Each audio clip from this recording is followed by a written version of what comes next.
Today I'd like to play a short demonstration on a flute that I received just recently back from restoration. This is a one-key French flute by Baptiste Martin.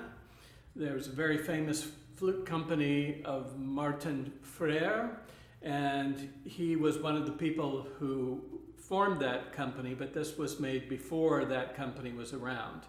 He started making instruments from what we know about 1827, and he was in the area of France called La Couture, and interestingly, in 1832, he was elected mayor of La Couture, and he was held that position until 1852, so quite a long time.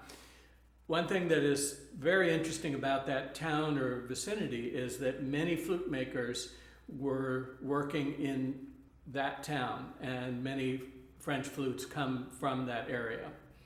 The instrument plays very nicely. It's boxwood with horn rings, which is kind of a classic style, and with a brass key. Interestingly, this flute is sort of deceptive because to me it looks like a flute that would be earlier than 1827 when he started to make instruments, but the style of the key is more in keeping with flutes from around 1835, this particular shape of key.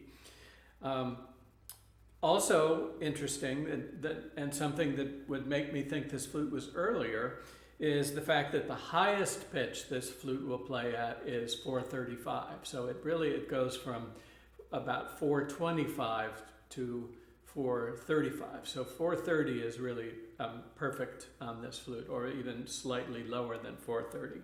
That seems to me to be a little unusual, especially if this was from 1835 or so. Usually flutes by that time were in the range of 430 to 440 on French flutes, unless they're at high pitch. It is slightly warped, which maybe calms down the sound of it a little bit, but it is a beautiful sound, very sweet, a little bit soft, but very focused, and I think a terrific sound. The tuning is a little complicated, and I actually did a little bit of wax in a couple of holes here trying to get it better under control. For instance, the B tends to be very sharp, and the F sharp is very flat, flatter than it usually is, and it usually is flat. The F natural is very good, and that makes sense. When you have a flat F sharp, you often have a better F natural.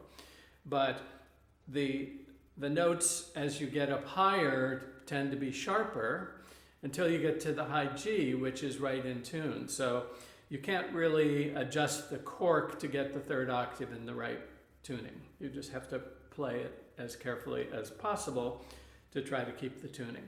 I'll be playing an adagio movement, which is quite ornamental. This is from Berbegay's first solo for flute. So this is written for unaccompanied flute. I think it is quite beautiful on this instrument. I hope you enjoy it.